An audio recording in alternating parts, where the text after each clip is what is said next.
تو آپ نے ایک بات کی کہ مریضوں کے کچھ اسپیسیفک مریض ہوتے ہیں جن کو رمضان میں زیادہ مسئلے مسائل ہوتے ہیں. تو جیسے کہ ڈائبٹیز کے جو ہمارے پاس پیشنٹس ہوتے ہیں صحیح، ان کے لیے روزہ رکھنا بہت مشکل ہو جاتا ہے، کیونکہ ان کو ٹائم ٹو ٹائم ان کو کچھ کھانا پینا ہوتا ہے، اور اگر وہ نہ کھا لے تو وہ پھر ہائپوگلائسیمیا میں چلا جاتا ہے، اور اگر پھر ایکسس میں کھا لیتے تو پھر آپ کو پتہ ہے انسولین لینا پڑتا ہے ریگولرلی. تو اس وجہ سے ان کو جو ہے نا ان کے کچھ ریسٹرکشنس ہے کہ وہ روزہ نہ رکھے. یعنی کہ ٹاپ میں دیکھیں تو سب سے زیادہ جو ہے وہ شوگر کا مریض ہے. شوگر کے مریض کو سب سے زیادہ مسئلے مسائل ہے. اور اس کے علاوہ پھر رمضان میں جیسے کہ آپ نے کہا کہ جنک فوڈس جو استعمال ہوتا ہے، زیادہ آئلی چیزیں، تو اکثر لوگوں کا پیٹ خراب ہو جاتا ہے یا کوئی اور مسئلے مسائل کی وجہ سے نا وہ پھر کنفیوز ہو جاتے ہیں کہ آیا ہم روزہ رکھیں، کنٹینیو رکھیں، یا پھر کوئی میڈیسن لے کے جو ہے نا روزہ جو ہے نا کھول لیا جائے. اچھا ڈاکٹر صاحب یہ بتائیے گا کہ ہم اس پہ تو بہت بات کرتے ہیں کہ یہ ہمیں نہیں کھانا چاہیے رمضان میں، پکوڑے نہیں، سموسے نہیں، تلی چیز. کھانا کیا چاہیے؟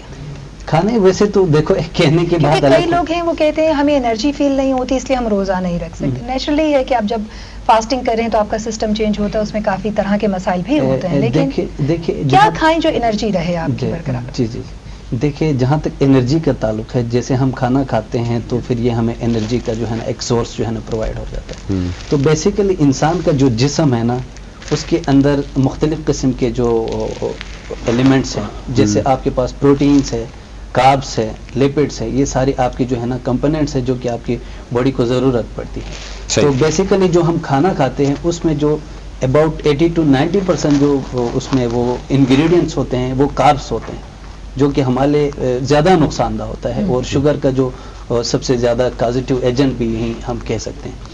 تو بیسیکلی فاسٹنگ میں کیا ہوتا ہے کہ انسان جب روزہ رکھتا ہے تو ہمارے جسم میں بہت ایک تو ہوتا ہے کہ ایک اسلامک پوائنٹ آف ویو سے مولانا صاحب زیادہ بہتر جانتے ہیں کہ اس کی کیا اہمیت ہے اور اس کی کیا وہ ہے.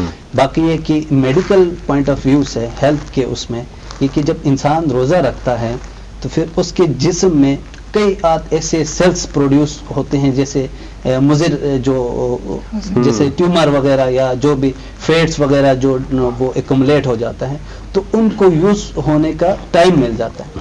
تو بیسیکلی آپ فاسٹ کرتے ہو تو وہ ساری فیٹس جو ہے نا آپ کا برن ہوتا ہے اور وہ آپ کو ایز اے انرجی پرووائڈ کر رہا ہوتا ہے. بالکل دوبارہ آپ کی طرف آئیں گے اور یہ بھی جاننے کی کوشش کریں گے کہ جو بیماریاں اس وقت موجود ہیں اس سے بچا کیسے جا سکتا ہے، اس کی کیا تقاریب ہو سکتی ہیں. مولانا صاحب سے جانتے ہیں کہ مولانا صاحب روزہ جو ہے وہ ڈیفینیٹلی فرض کیا گیا ہے، لیکن اس کا آپ کیا سمجھتے ہیں کہ اللہ بیسیکلی اس روزے سے ہم سے کیا چاہتا ہے؟ کیونکہ میڈیکل روزہ تو بہت پہلے سے ہم دیکھ رہے ہیں، اسلامک پوائنٹ آف ویو سے ہم یہ چیزیں فالو کرتے ہیں، لیکن جو معاشرے میں تبدیلی کوئی اس طرح کی نہیں آ رہی.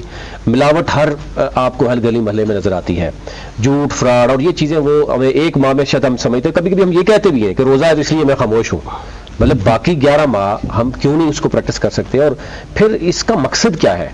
آلدو کہ میڈیکل سائنس تو ابھی کہہ رہی ہے کہ جناب روزہ رکھنے سے بہت سی بیماریاں ختم ہو سکتی ہیں، لیکن ہم تو بہت پہلے سے اس پریکٹس کو ایسا بنایا ہوا ہے، لیکن عملی طور پر ہم کیوں پیچھے ہیں؟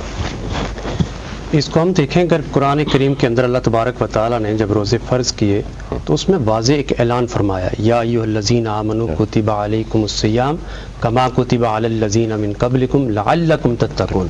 یعنی یہ روزے صرف میں نے آپ پر یعنی حضور صلی اللہ علیہ وسلم کی امت پر فرض نہیں کیے، بلکہ آپ سے پہلے جتنے انبیاء ہیں اور ان کی امتوں پر بھی روزے گاہے بگاہے فرض ہوتے رہے، وہ کہ اس طرح کے نہیں تھے، لیکن روزہ بہر صورت ہر نبی کی امت کے اندر فرض رہا ہے. اور فرمایا کہ اس کا مقصد وعید صرف ایک ہے، لعلکم تتقون، تاکہ تم متقی پرہیزگار بن سکو. اور روزے میں بنیادی طور پر ہم اپنے آپ کو جو بھوک اور پیاس کی شدت برداشت کر کے، اور اللہ تبارک و تعالیٰ بھی یہی چاہتا ہے کہ اپنے نفس کو بھوکا رکھا جائے، بھوک اور پیاس کی شدت برداشت کر کے ہم اللہ تبارک و تعالیٰ کا قرب حاصل کرنا چاہتے ہیں، یعنی ہمارے اندر احساس پیدا ہو جائے.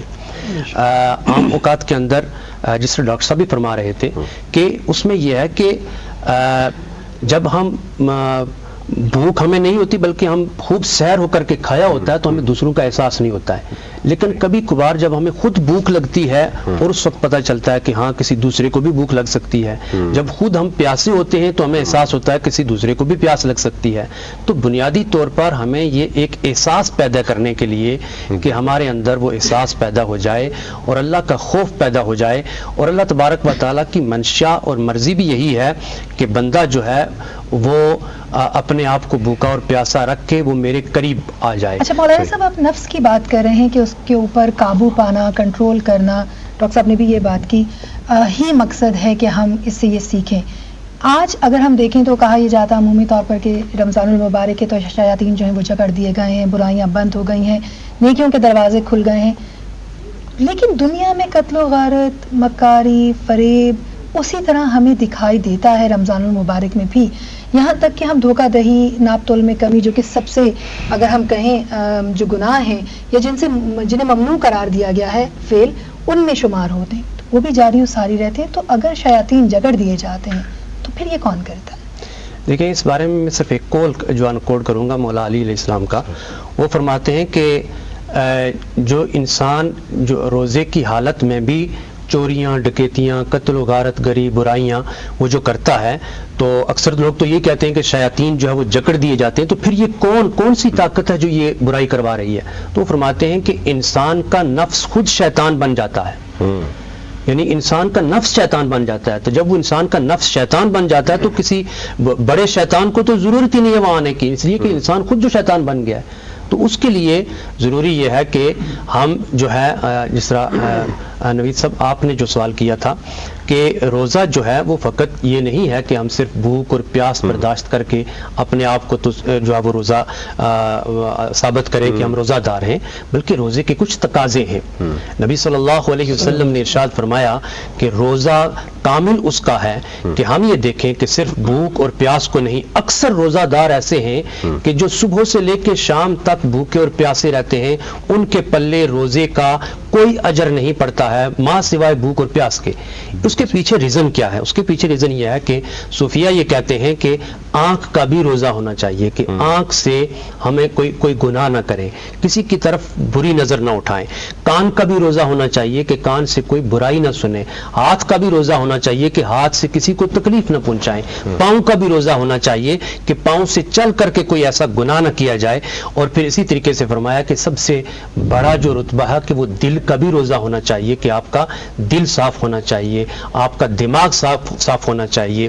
تو جب آپ کی زبان صاف ہونی چاہیے، یعنی روزہ بھی رکھا ہوا گالیاں بھی دے رہے تو پھر روزے کا مقصد حاصل نہیں ہو سکتا ہے. تو روزہ جو ہے وہ یہ ہے کہ ہم جیسے ڈاکٹر صاحب فرما رہے تھے کہ 11 مہینے ہم گناہوں کے عروج پہ ہوتے ہیں.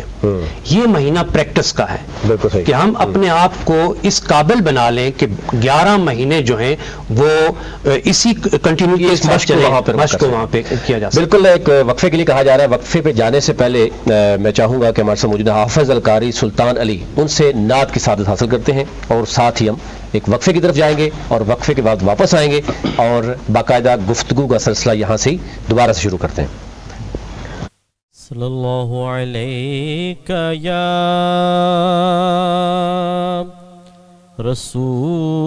رسول اللہ وسلم علیک یا حبیب اللہ. کرے تمام بھی ایمان کی روشنی کے لیے،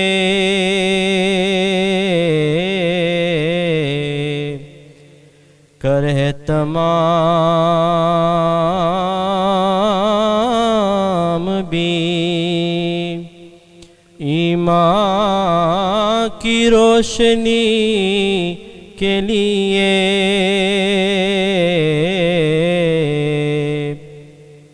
درود شرط